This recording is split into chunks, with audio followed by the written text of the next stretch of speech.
Alright, hi everyone, welcome back to the channel. Today we're checking out a game called Survive the Fall on the Steam Deck OLED. This game recently came out, I think about a week ago, and it's a tactical survival RPG. It is pretty playable, even with some rough edges, and without further ado, let's jump right in and I'll show you how it runs on the Steam Deck. So Survive the Fall is a single-player open-world action RPG, and the game immerses players in a post-apocalyptic world devastated by a meteor strike. Now, the environment is characterized by a perpetual autumn with humanity on the brink of extinction, and players are tasked with leading a group of survivors, rebuilding society, and uncovering the mysteries left in the wake of the catastrophe. The core gameplay mechanics include exploration and combat, base building and management, and it focuses heavily on narrative and choices. In simple terms, you will establish and expand a settlement with over 30 facility types such as farms, research labs, and shelters. That's a strategic part of the game.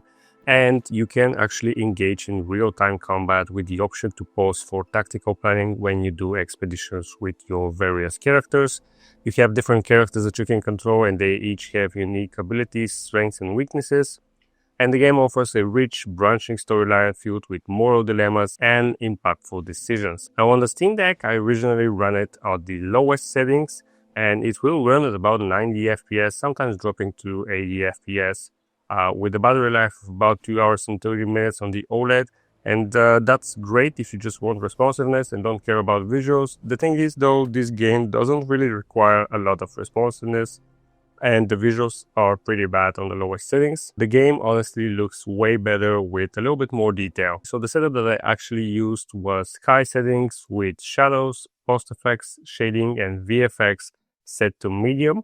And this gave me 40 to 50 FPS on average, depending on where I was. The game offers the ability to zoom in. So if you're zoomed in, there's less for the game to render.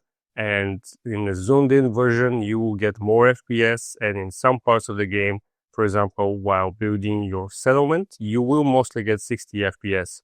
But when you do make an expedition and you go out and you enter combat, it will drop to about 40 FPS, so it's definitely not stable. However, I didn't just want to cap it to 40 FPS or 45 FPS because for a big part of the game, you will be able to run it at 60 FPS with these settings. Even though it's unstable, the type of gameplay actually allows for this instability, and I didn't mind jumping between 40 or 60 FPS on the Steam Deck. I didn't really notice that it was going up and down because the pacing of the game just allows for that.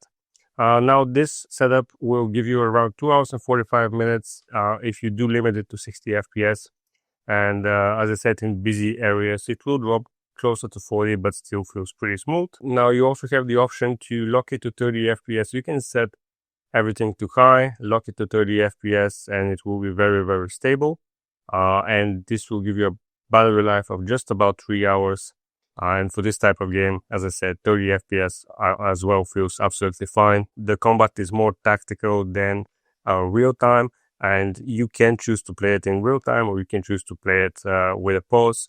So it's really, the actual pace of the game really allows you to play it with any FPS. That being said, my recommended setup, high settings with shadows, post effects, shading, and VFX set to medium, and just cap it to 60 FPS. Just a quick pause here, if you want more Steam Deck performance breakdowns like this, check out the SteamFlow Curator group. I post all my reviews there, as well as a written review on the actual games that I test, and I try to recommend the best settings. We also have a Steam group with the same name where we share best settings and practices for every game and overall Steam Deck tips and tricks. If you're trying to squeeze extra battery life, turning shadows from medium to low gives you a small FPS boost without hurting visuals too much.